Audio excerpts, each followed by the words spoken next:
인간은 다 죄 아래 있다. 인간의 이 부패한 본성, 죄성에 대해서 그 실상을 처절한 모습을 공개했습니다.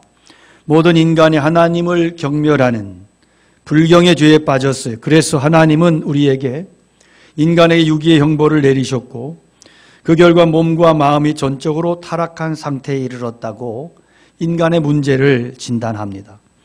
그래서 이제 구원의 방법은 단 하나밖에 없는데 그것은 그 십자가 복음을 통해서 나타나신 그 하나님의 의를 받아들이는 것밖에 없다. 죄로부터의 구원은 인간의 노력으로는 절대 불가다. 이것이 로마서 1장의 결론입니다. 근데 2장으로 넘어오면서 우리가 꼭 주목하고 발견해야 할 사실은 한 가지 사실이 있는데 그것은 이 대명사가, 인칭 대명사가 바뀌고 있다는 거예요. 1장에서 바울 사도는 3인칭을 사용합니다. 그러나 2장에 넘어오면서 2인칭 대명사를 사용합니다. 살펴보면 1장 24절을 보면 그러므로 하나님께서 그들을 3인칭이죠. 마음의 정욕대로 더러움에 내어버려 두사 또한 그들을 마음에 하나님 두기를 싫어하면 하나님께서 그들을 내어버려 두사 계속 그들을 그래요. 그런데 2장을 보면 오늘 본문의 1절에 그러므로 남을 판단하는 사람은 누구를 막론하고 네가 핑계하지 못할 것은 남을 판단하는 것으로 네가 너를 정죄함이니 판단하는 네가 같은 일을 행함이라. 그들이라는 인칭 대명사가 너라고 하는 2인칭 대명사로 바뀌었어요. 자, 1장에서 사도께서는 온 인류를 고발했습니다. 그러면 여기에서 말하는 너, 그들에서 너로 바뀌었는데 모든 인류로부터 너라고 하는 이 바뀐 이 대명사는 누구를 가리키고 있는가? 문맥상으로 보면 먼저는 사실은 당시의 유대인 기독교인들, 율법을 주장하면서 이방인 신자들과는 좀 이렇게 계속 다툼이 일어나고 그런 분열이 됐던 그 유대인들에게 어떤 포커스가 있는 건 사실이에요. 그렇지만 꼭 유대인만을 가리키는 것은 아니다. 1장도 2장도 모든 인류에 해당하는 것은 맞은데 2장에서 이 2인칭 대명사를 쓴 이유가 뭘까? 그것은 이것이 모든 인류를 지칭하지만 인류 가운데 특별히 한 부류를 지칭하고 있다. 그 한 부류가 누구냐? 그들이 누구냐? 그것은 자기 자신에게는 아무런 문제가 없다고 생각하는, 나의 삶에는 별 문제가 없다. 그러니까 나는 문제 없는 사람, 이렇게 소위 의인의식에, 선민의식에 빠져 있는 사람을 가리킨다. 이 사람들의 문제는 항상 자기가 문제가 없다고 믿는 게 문제인 거예요. 근데 이런 사람들은 대부분 나름 근사하게 살아요. 뭐 도덕적으로 나쁘게 사는 것도 아니고 남 돈 떼어먹은 것도 아니고 누군가를 해친 일도 없고 다른 사람하고 불륜을 저지르고 바람을 피고 그런 것도 아니고 나름대로 도덕적인 기준에서 보면 그냥 성실하게 그렇게 살아온 사람들이에요. 그래서 이런 사람들의 문제는 항상 자기는 문제가 없다는, 그렇게 믿는 거예요. 그래서 항상 나쁜 사람이 문제고, 이 사회가 이렇게 어려운 것은 아주 악을 행하는 그 나쁜 놈들 때문에 이 사회가 어려운 것이지 나는 문제가 없다. 요즘에 코로나 바이러스로 굉장히 고통을 당하고 있는데 이 세계가 이렇게 고통당하고 이 모든 죄의 원인은 이 떼놈들 때문이다. 이거 중국 놈들. 이러고 이놈들은 막 인류의 역사 속에서 멸절돼야 된다 그러고 댓글을 달고 나는 문제가 없다. 나는 문제가 없는데 괜히 고통을 당한다. 이런 식인 거예요. 거리의 질서가 잘 지켜지지 않는 것도 질서를 안 지키는 그놈들, 그 인간들 때문이고 사회가 고통받는 것은 악을 행하는 그놈들 때문이지 나와는 상관이 없다. 여러분, 이렇게 의인의식에 빠져 살아가는 사람들에게는 온 인류가 죄 아래에 있다. 모든 사람이 죄인이다. 십자가의 은혜를 말미암지 않고는 구원받을 수 없다고 외치는 이 설교가 전혀 은혜가 안 돼요. 왜냐하면 자기는 이미 구별됐어. 나는 이미 열애 대상이야. 그래서 자기는 그런 썩어 빠진 인생들과는 질적으로 다르다는 생각을 깔고 있는, 이렇게 자신은 아무런 관계가 문제가 없다고 생각하는, 세상의 모든 문제는 다 그런 놈들 때문이라고 그렇게 생각하는 사람, 로마서 1장에 하나님께 불경의 죄를 지어서 하나님 앞에 유기의 형벌을 받고 몸과 마음이 타락한 그런 인간들은 바로 그런 양심이 와 입맞은 그런 냄새나는 인간들이지 나와는 상관이 없다, 이렇게 생각하는 이 뻔뻔한 사람들을 지칭하기 위해서 하나님께서 오늘 이 인칭 대명사 너라고 하는 단어를 쓰시는 거예요. 정말 그렇냐는 거예요. 너 정말 그렇게 잘났어? 너 정말 그렇게 똑똑하고 너는 정말 문제가 없는 거야? 이렇게 직면하는 질문을, 도전을 던지는 것입니다. 여러분, 오늘날 신자들이 저지르기 가장 쉬운 죄 중에 하나가 뭐예요? 자기는 변화된 게 아무것도 없으면서 허구한 날 선민의식의 착각 속에 살아가는 거예요. 그래서 이런 사람들의 특징이 뭐예요? 허구한 날 다른 사람, 타인들 정죄하고 비판하기에 바빠. 여러분, 어디서 자연재해만 일어나도 뭐라 그래요? 봐라, 저거 봐라, 저 모슬렘권 그것들 맨날 우상섬기들이 죄받은 거야. 맨날 우상섬기들이 진노를 받은 거야. 그러면서 막 떠들어대고, 그러면서 자기는 굉장히 의로운 척을 하는 거예요. 그래서 조금만 뭔 문제가 일어나도 하나님은 살아계셔 하면서 믿음 좋은 척하고, 그러면서 자기가 어떤 조그만 불이익을 당하고 손해만 당하면 네가 나를 감히 건드려? 내가 누군데? 그러면서 막 협박을 하고 하나님의 심판을 들이대고. 여러분, 이런 판단의식의 이면에는 뭐가 있어요? 항상 나는 의롭고 너는 죄인이야. 나는 문제가 없어. 너희들이 문제야. 교회는 문제가 없는데 항상 너희들이 교회를 물고 뜯는 거야. 뭐 이런 식이에요.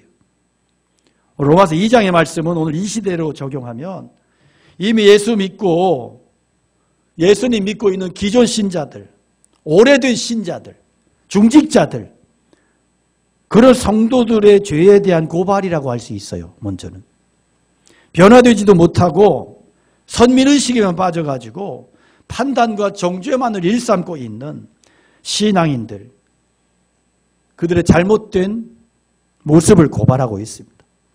기존의 신자들이 흔히 범할 수 있는 잘못이 뭐예요? 의인의식이에요. 선민의식이에요. 하나님 말씀을 자기에게는 적용하지 않아요. 다른 사람에게만 계속 적용해서 비난하고 정죄하고 비판하고, 그리고 조그만 것도 못 참아요. 자기는 불의를 있는 대로 저지르면서 조그만 불의만 봐도 흥분을 하고 혈기를 부리고 난리를 치는 거예요. 여러분, 기독교 신앙의 진수는 뭐예요? 진정한 회개를 통한 변화예요. 믿으십니까? 부패하고 타락한 죄인이 예수 그리스도의 십자가의 복음 앞에서 자기의 죄와 저주의 운명을 발견하고 통회자복함으로 복음 안에서 새로운 피조물로 중심이, 삶이 변화되고 바뀌어지는 거예요. 이게 신앙의 진수예요. 핵심이에요. 그리고 그 이후의 삶이 하나님의 은혜에 대한 감격인 거예요. 감사요, 기쁨인 거예요.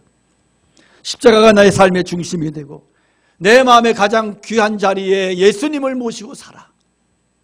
이런 모습이 진짜 은혜 받은 성도의 모습인 거예요. 그런데 예수님 잘못 믿으면 어떤 일이 일어나요? 진정한 회개도 없고 그 삶이 예수님을 만난 적도 없고 십자가를 통한 은혜의 경험도 없이 종교생활에 익숙해져요. 종교생활에 익숙한 종교인이 되면 그 다음에는 뭐 집사도 되고 안수 집사도 되고 장로도 되고 뭐 권사도 되고 목사도 되고 다 돼요. 종교생활에 익숙해지면 다 될 수 있더라고. 그렇게 되면 어떤 일이 일어나요? 이중인격자가 되는 거예요. 삶은 바뀌지 않았는데 바뀐 척을 해야 돼. 아무것도 속에는 변화된 것도 없는데 변화된 행동을 해야 돼. 그러니까 중심은 변화되지도 않은 채로 의인의식만 꿰차고 있는 거예요. 소위 바리새인이 되는 거예요. 바리새인 신자가 돼가지고 이래라 저래라 자기가 판단하고 정죄하고 비난하고 아주 용감해지는 거예요. 그의 삶의 회개가 사라져버리는 거예요. 자기는 잘났어요. 의로워요. 그래서 의인의식에 빠진 신자들은 평생 예수 믿어도 죄 문제 가지고 하나님 앞에 가슴을 친 적이 없고 하나님 앞에 죄 문제 때문에 그래서 무릎을 꿇고 회개하고 통곡한 역사가 없어. 항상 나는 그래도 괜찮은 사람이야. 그러니까 신앙에 습기가 없어. 메말라 터져. 눈물도 없어. 건조해. 그래서 이런 분들을 향해서 이사야 선지자가 뭐라 그래요? 소도 인자를 알고 나귀도 주인의 구유를 알건만 내 백성은 깨닫지도 못한다. 강팍하다. 말씀 들어도 변하지도 않고 중심이 바뀌지도 않고 깨닫지도 못하고 회개하지도 않고 강팍한 주제에 내가 하나님의 백성이라고 떠들고 다닌다는 거예요. 이게 이사야서가 말하는 하나님의 백성에 대한 고발이에요. 제가 전도사 시절에 시골에서 목회할 때 그게 장로님이 꽤 순수하신 분인데 이분이 어렵게 이 사업을 하면서 저녁 예배를 가끔 빠졌어요. 이렇게 사업이 뭐 이렇게 막 잘 안 끝나고 이러면. 근데 이제 그 한 30년 전이니까 그때만 해도 저녁 예배 빠지면 특히나 뭐 장로님이 저녁 예배 빠졌다. 용서가 안 되는 거예요. 용서가. 사람들이 그랬어요. 정상 참작이 안 돼. 그 장로님 뭐 사업을 말아먹든 뭐 하든 공예배는 지켜야 된다. 막 이런 어떤 원칙이 강해. 이제 그 장로님을 굉장히 늘 문제 삼는 집사님 한 분 있었어요. 나이가 꽤 들은 걸걸한 집사님 한 분 있었는데 이분이 장로님 가끔 예배 빠지면 가끔 저한테 그래요. 아, 목사님 은혜 많이 받았어요. 그런데 오늘 장로님이 안 나오셨네. 어떤 때 이렇게 목을 빼고 이렇게 찾아봐요. 그 장로 왔나? 그러고는 이 설교는 그 장로가 들었어야 된다 이거예요. 주여 그래. 그리고 우리 늘 그런 식이에요. 설교 듣다 말고 갑자기 남편 생각이 나는 거야. 아이고 그 인간 오늘 와서 들었어야 되는데. 속에서 천불이 나는 거예요. 그 인간이 들었어야 되는데. 그래서 어떤 때 막 남편이 들어야 돼 이 설교. 그럴 때 막 졸고 있어. 그럴 때는 옆구리에 뭐가 날아가는. 똑바로 들어라 인간아. 너를 보고 하는 소리야. 가정의 달에 부부 설교하고 가정 설교하면 부부싸움이 더 많이 일어난대 통계적으로. 왜냐하면 상대방의 설교만 들어. 아내들이여 남편에게 순종하라. 그렇지 순종해야지. 네가 순종해야지. 네가 맨날 대드냐? 아내들이여 남편에게 순종하라. 남편들이여 아내를 사랑하기를 그리스도께서 당신의 몸된 교회를 위해서 죽기까지 사랑하신 것 같이 사랑해라. 이제 은혜를 받는 거예요. 상대를 향한 은혜를 받는. 뭔 일이 터졌어요. 그러면 대뜸 야, 너 순종하라는데 그렇게 바락바락 대드냐? 그러면 아내가 뭐라 그래요? 넌 그게 사랑이냐? 상대방에 적용시키는 데는 규제예요. 명수예요. 나에게는 상관이 없어. 그러니까 항상 기도할 때도 뭐라 그래요? 자기도 변화되지도 못했으면서 엉엉 울면서 우리 남편 변화시켜달라고. 언젠가 신문 보니까 어떤 아내가 남편에게 커피 마시자 그랬는데 남편이 무시했어요. 근데 화학김에 칼로 찔러 죽였어. 그러면서 늘 자존심이 상한다는 거예요. 늘 남편이 저러지고 나를 무시해서 견딜 수 없어서 내가 칼로 찔러 죽였다. 정당하다는 거예요. 참 안타까운 얘기예요. 여러분 아내가 커피 마시자 그러면 100번도 마셔야 됩니다. 참 다 큰일 납니다. 상황 판단 잘해야 돼. 상황 판단. 그냥 그래서 잠언에 보면 미련한 곰을 만날지언정 미련한 사람을 만나지 말아라. 성령과 지혜가 충만해라 그러잖아요. 성령도 충만하고 지혜도 충만해야 돼. 특히나 교회의 일꾼은, 하나님의 사람은 성령도 충만하고 지혜도 충만해야지. 교회는 좀 있는 것 같은데, 지혜는 있는 것 같은데 은혜가 없으면 은혜 깨는 얘기만 하고, 또 은혜는 있는데 지혜가 없으면 사람 속 터지게 만들고 이런단 말이에요. 집에서도 마찬가지고 교회에서도 마찬가지고. 그래서 우리는 성령과 지혜가 충만하기를 기도해야 되는 거예요. 여러분, 하나님의 말씀은 나를 변화시키는 힘이 있어요. 그래서 그 말씀이 나를 변화시키는 능력이 돼야 되는 거예요. 그래서 말씀 들을 때마다 찔림 받아야 되고 회개가 일어나야 되는 거예요. 나에게 주시는 하나님의 말씀으로 들어야 되는 거예요. 베드로 설교할 때 하루에 3,000명이 회개했대요. 예수님 믿었대요. 초대교회 시절에. 여러분, 베드로 설교 듣고 군중들의 반응이 어땠어요? 그래, 맞아. 이 설교는 제사장이 들어야 되고 이 설교 바리새인이 들어야 돼. 떼거지로 가서 바리새인 끌어오고 제사장 끌어왔어요? 우리 그러고 싶죠? 이 설교는 누가 들어야 돼? 끌어오고 싶잖아. 벌써 틀린 거예요, 그건. 중심이 벌써 아웃이야. 그럴 여력이 어디 있어요? 그런 정신이 어디 있어요? 군중들이 어떻게 해요? 말씀을 듣는 순간에 찔림이 일어나고 통곡이 일어나고 하나님 앞에, 그 말씀 앞에서 울며 회개하며, 그러면 우리가 어떻게 하면 좋겠냐, 어떻게 했으면 좋겠냐 울부짖었단 말이에요. 그때 성령이 충만히 임하고 변화의 기적이 일어나고 기쁨과 희망이 차고 넘치는 공동체가 됐다. 역사가 나타났다는 거예요. 우리는 말씀 듣는 태도부터가 잘못됐어요. 완전히 잘못됐어요. 우리가 지금 코로나 사태로 분위기가 많이 비관적이에요. 많은 사람들이 꿈을 잃었다, 희망을 잃었다, 앞으로 어떻게 살지 막막하다, 절망스럽다, 한탄하고 있어요.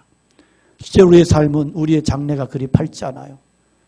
정말 우울하고 잘못하면 국가가 부도날 수도 있는 그런 여러 가지 상황들이 있어요. 그런데 아무리 그래도 초대교회 상황에 비교할 수 있겠느냐? 그들은 로마 지배를 받으면서 주권도 없고 경제력도 전혀 없고 다 빼앗기고 동굴 속에 살면서 자기들이 올라갈 사회적인 자리가 없어요. 위치가 없어요. 그럼에도 그들에게는 항상 담대함이 있었고 기쁨이 있었고 충만함이 있었다. 기죽지 않았다. 한마디로 쫄지 않았다는 거예요. 두려워 떨지 않았다는 거예요. 절망하지 않았다는 거예요. 아무도 그들을 막지 못했다. 저는 코로나 사태 때문에 거리두기를 하고 이렇게 우리가 절제의 수칙을 지켜가면서 이렇게 하는 것은 이렇게 할 수밖에 없으니까 해야 돼. 그런데 제가 너무 화가 나는 건 뭐냐면 바이러스 때문에 겁이 나서 바이러스 때문에 핑계대고 갈 때는 다 다니면서 예배당에 나오는 것은 꼭 이유를 대. 아주 지겨워요. 이것이 무슨 믿음이냐는 거예요. 이게 뭔 신앙이냐는 거예요. 여러분, 그러면서 그런 것은 굉장히 따져요. 그런데 하나님 앞에서는 엉망진창이야. 믿음도 없으면서 그런 거 따지고 그러면 안 된단 말이에요. 내가 목숨을 걸고 지킬 것은 지키고 내가 감당할 것은 감당하는 게 신앙 아니겠어요? 의인의식에 사로잡힌 사람은 말씀을 항상 자기에게 적용시키는 게 아니고 타인에게 적용시키는 잘못된 신앙의 모습이에요. 그래서 의인의식에 사로잡힌 사람의 특징이 뭐냐? 늘 남을 판단한다. 남을. 1절에 그러므로 남을 판단하는 사람아 누구를 막론하고 네가 핑계하지 못할 것은 남을 판단하는 것으로 네가 너를 정죄함이니 판단하는 네가 같은 일을 행함이라. 자, 의인의식에 선민의식에 특권의식에 사로잡힌 사람은 자신의 잘못에는 관대하지만 다른 사람에게는 엄격한 거예요. 그러니까 요즘 말로 내로남불이야. 내가 하면 로맨스, 남이 하면 불륜이야. 그래서 이런 사람들이 말세라는 말을 참 많이 써요.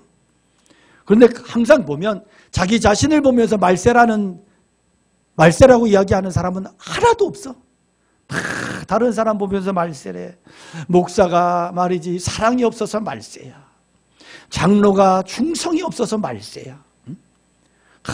장로가 이름만 장로고 목사가 그냥 사역자가 이름만 사역자고 막 이러면서 불평불만을 쏟아내고 말이야. 뭐 집사가 주일 성수도 못하고 예배도 저렇게 빠지고 타락하고 저게 말세야. 예수 믿는 사람들이 다 저래 사랑도 없고 뭐 이렇게 향기도 나타나지 않고 막 저러니까 말세야 말세야 그러고 탄식해요. 그래서 자기 모습 보면서 말세라고 하진 않아요. 늘 다른 사람만 보여. 여기에 회개도 없고 자기 반성도 없어. 뉘우침이 없어. 무서운 독선이고 교만이에요. 그러나 신실한 그리스도인은 자기의 모습을 보면서 말세라고 고백해야 돼. 탄식해야 돼. 내가 예수 믿은 지가 오래되고 직분까지 받고 중직자고 그럼에도 경건함도 없고 기도 생활도 못하고 사랑도 없고 그저 돈에 대한 욕심에 가득 차가지고 돈돈거리고 다니고 그러면서도 진실하지도 못하고 삶에 늘 겸손도 없고 회개도 없고 야 말세도 이런 말세가 없다. 그러고도 내가 목사냐? 그러고 네가 장로냐? 그러고 내가 권사냐? 그러고도 내가 안수집사고 집사냐? 이래 나와야 이게 진짜 신앙인 거예요. 부끄럽고 한심한 내 모습 보면서 주님 제가 이러고 있어요. 이게 말세네요. 말세도 이런 말세가 없네요. 이게 정상이에요. 이게 진짜 신앙이에요. 누가복음 18장에 보면 바리새인과 세리가 성전에서 기도해. 바리새인이 뭐라고 기도해? 하나님 저는 죄 짓지 않았습니다. 헌금 떼먹지 않았습니다. 늘 금식합니다. 저 세리와 같이 살지 않은 거 감사합니다. 이렇게 기도해. 세리가 뒷구석에서 앉아가지고 쭈그리고 앉아가지고 기도하면서 자기는 하늘을 쳐다볼 수도 없어. 너무 부끄러워. 하나님 앞에 너무 죄송해. 그래서 가슴 치면서 울면서 고백해요. 하나님 제가 죄인이에요. 저 용서받을 수 없는 죄인이에요. 어떡해요? 긍휼을 베풀어 주세요. 자, 바리새인은 자기 죄는 보지 못하고 남의 죄만 보면서 말세야 큰일이야 말이야. 저러니까 문제야 이러고 판단하고 정죄하고 손가락질하고 있어. 얼굴에 불만이 가득해. 얼굴에 분노가 가득해. 신앙의 생활에 감격도 없고 눈물도 없어. 인색해. 그런데 세리의 모습은 정반대야. 그는 주변을 살펴볼 여력도 없어. 자기 죄를 보고 회개하느라고 정신이 없어. 자기 삶을 돌이키기에도 바빠. 그래서 그렇게 울며 기도했는데 주님께서 말씀하세요. 세리가 더 의롭다고 인정받고 성전에서 내려갔다. 네가 세리가 되라. 세리처럼 기도해라. 세리 같은 신앙이 진짜 신앙이다. 콜롬비아 신학교 스티븐 오포드 교수는 그리스도인의 능력과 권위는 꿇는 무릎, 젖은 눈, 깨어진 심장에서 온다 그랬어요. 그리스도인의 능력은 다른 사람 판단하고 비판하는 데서 오는 게 아니에요. 그리스도인의 권위와 능력은 무릎 꿇고 자신의 죄를 애통하고 회개하며 기도하는 그 눈물에서 나온다. 자신의 교만과 아집과 자아가 산산이 깨뜨려진 것이 그리스도인의 능력이라는 거예요. 깨어진 게 능력이지 혈기를 부리는 게 능력이 아니라는 거예요. 여러분, 오늘 우리 속에 나는 하나님 앞에 용서받아야 될 죄인이다. 이런 의식이 내 안에 있는가? 늘 다른 사람 약점만 쳐다보는 성도들은 의식에 눈이 멀어 있는 사람들이에요. 저 사람보다 내가 그래도 낫다는 생각. 걔 눈에 똥만 보인다고 자기보다 못한 사람 쳐다보면서 정죄하고 비판하고. 여러분, 이것은 심각하게 잘못된 신앙이에요.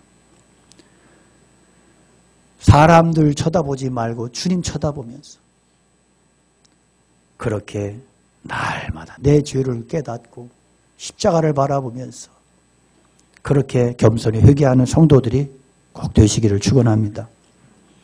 의인의식에 사로잡힌 사람들의 또 다른 특징이 뭐예요? 회개가 없다. 회개가. 5절에 보면 다만 뇌고집과 회개하지 아니하는 믿음을 따라 진노에 날고 하나님의 의로우신 심판이 나타나는 그날에 이 말 진노를 내가 쌓고 있다. 하나님의 진노를 쌓는 사람이 누구냐? 회개하지 않는 사람, 고집스럽게 회개하지 않는 사람이래. 여러분 택한 백성과 택한 받지 못한 백성의 차이가 뭐예요? 택한 받은 백성은 늘 삶에 회개가 있어요. 하나님 앞에 회개가 있어. 늘 자기 반성이 있고 뉘우침이 있고 회개가 있어. 택한 받지 못한 사람은 늘 강탈을 부리고 강팍하고 다른 사람 비난하고 기도도 안 하고 그렇게 그러고 사는 거예요. 이게 택한 받지 못한 자의 특징이에요. 오늘 우리의 삶을 돌아보기 원합니다. 나의 삶에 정말로 나의 삶에 회개의 은혜가 있는가? 늘 판단하고 비난하고 정죄하는 명수는 아닌가? 나를 계속 돌아보는 은혜가 있는가 말이요. 응? 다윗의 위대함이 뭐예요? 골리앗의 목을 친 거예요? 전쟁에서 늘 승리한 게 다윗의 위대함이에요? 성경이 말씀하는 다윗의 위대함은 뭔지 아세요? 다윗은 죄를 무서워하는 사람, 철저하게 회개하는 사람이었다는 거예요. 회개하는 사람. 뭐 성적을 치적을 이야기한다면 북이스라엘의 여로보암 2세 같은 사람은요 엄청난 치적을 공적을 세웠던 대단한 사람이지만 그는 성경에 악한 자라고 기록이 됐어요. 왜? 그는 하나님을 부정한 자요 회개하지 않는 자요. 다윗의 위대성은 회개에 있습니다.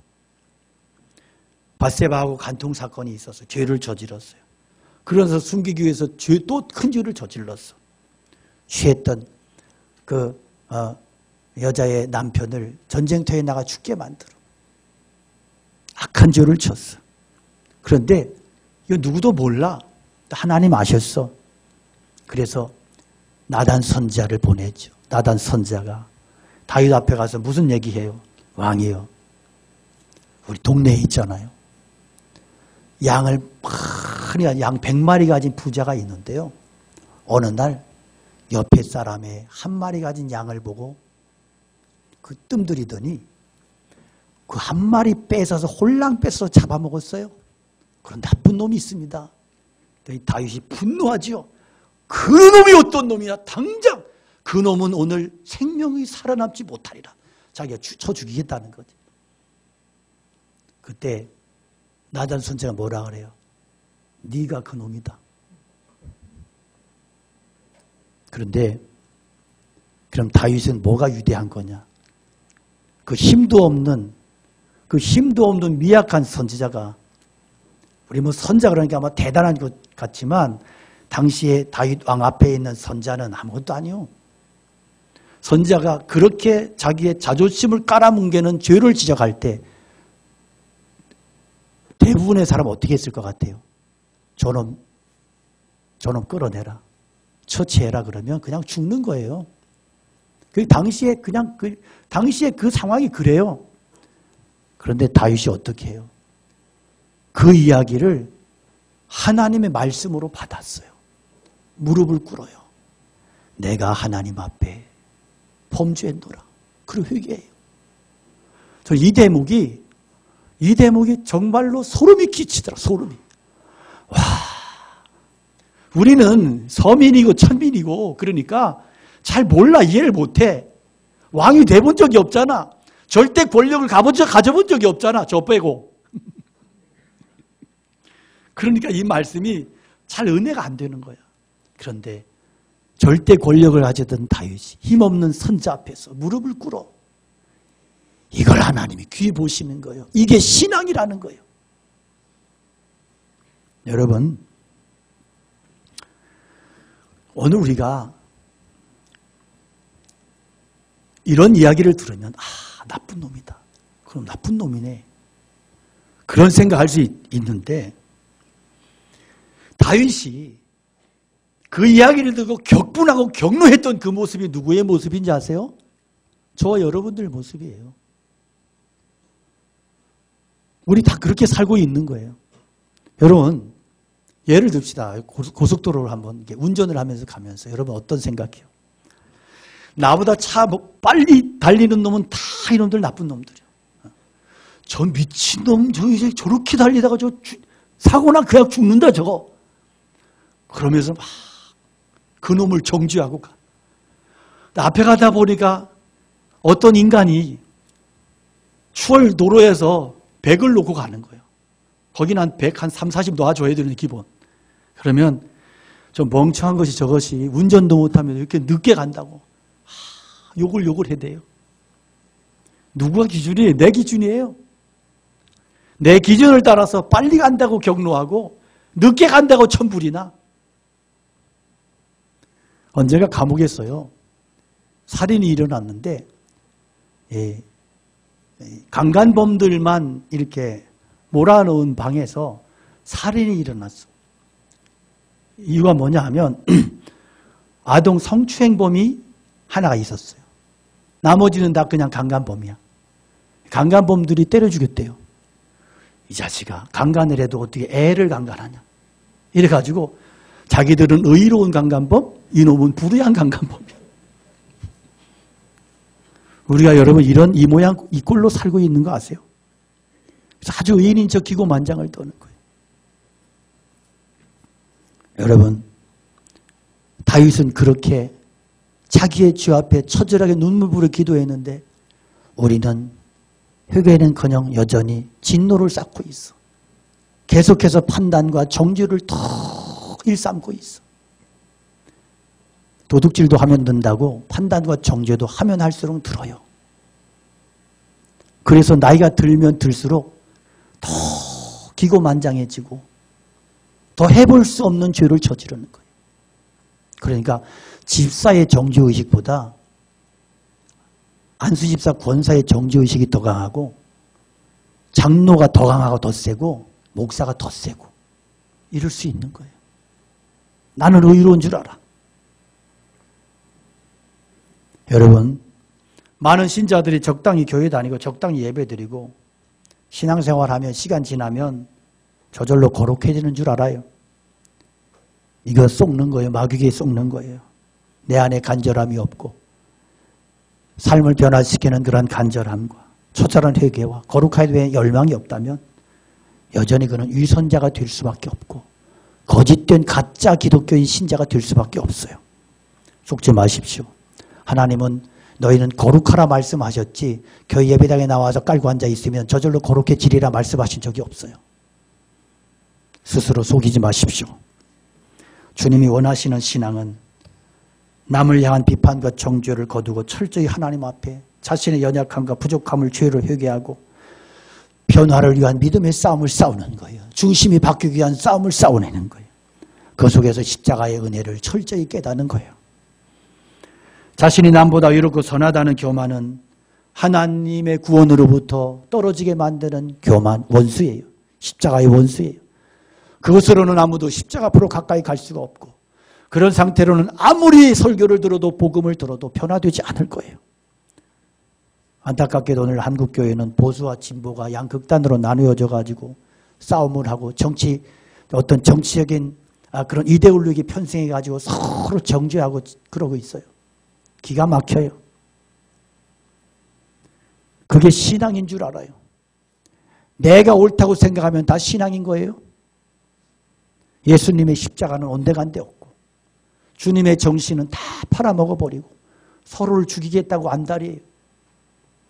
십자가 그런데 들고 나가서 그렇게 십자가 휘두르라고 있는 게 십자가예요?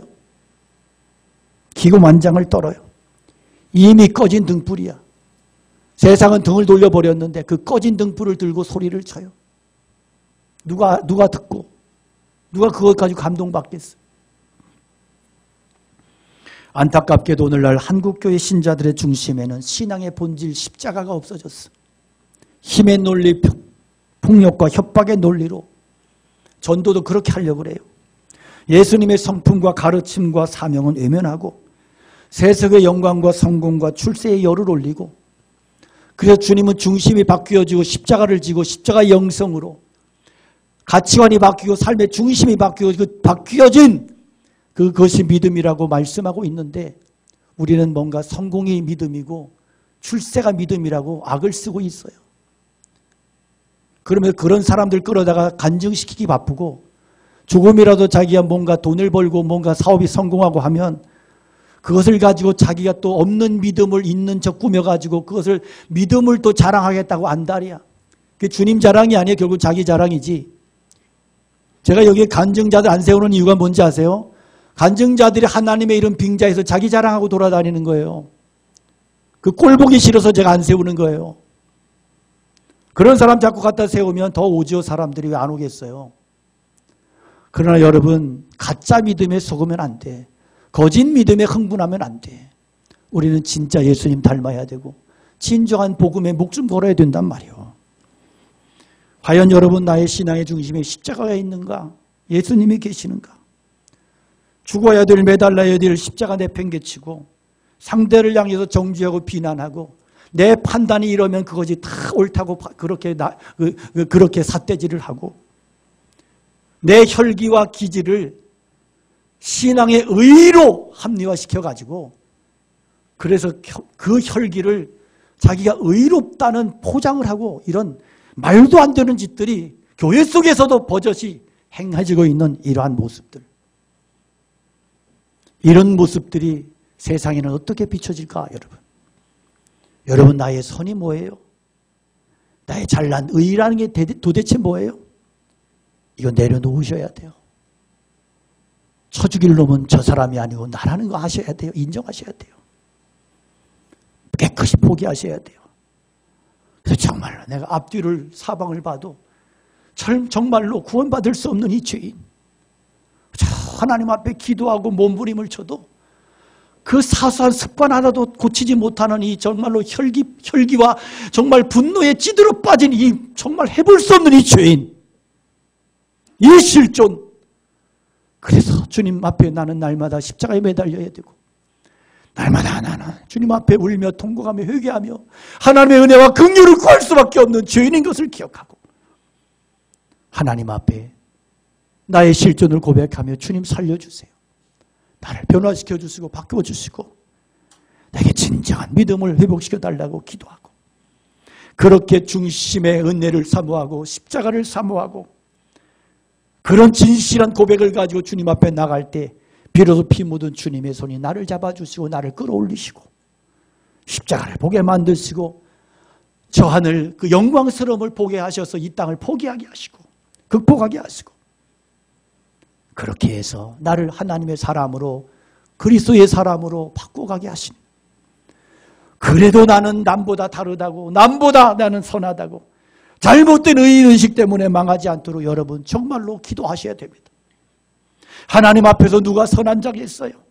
하나님 앞에 누가 자랑하겠어요? 이게 진리예요. 죄인된 주제에, 악하고 게으른 주제에 습관적으로 판단하는 우리의 죄악을 회개하시기 원합니다. 십자가 앞에서 스스로의 교만의 목을 꺾어버리고 이 진리 앞에 정직하게 아멘 하는 자만이 구원받을 수 있어요. 하나님 앞에 죄인입니다. 날마다 순간마다 하나님 앞에 십자가 앞에 서기를 원하고 갈망하며 십자가의 은혜가 없이는 나는 저주받을 수밖에 없고 구원에서 떨어질 수밖에 없는 죄인인 것을 인정하고 고백하며 의인의식 때문에 망하는 자가 아니라 날마다 하나님 앞에 죄인의식을 가지고 부족함을 고백하며 끝까지 하나님 앞에 십자가 앞에 설 때만이 나는 구원에 속한 자가 될 수 있고 겸손한 자가 될 수 있다는 걸 기억하셔서 오늘 우리의 삶이 이렇게 변화받고 우리의 삶이, 저와 여러분의 삶이 이런 정말로 하나님의 은혜에 붙들린 그러한 십자가의 은혜에 붙들린 거룩한 삶이, 믿음의 삶이, 은혜의 삶이 되시기를 주님의 이름으로 축원합니다. 말씀 기억하며 우리의 찬양 올려드리겠습니다.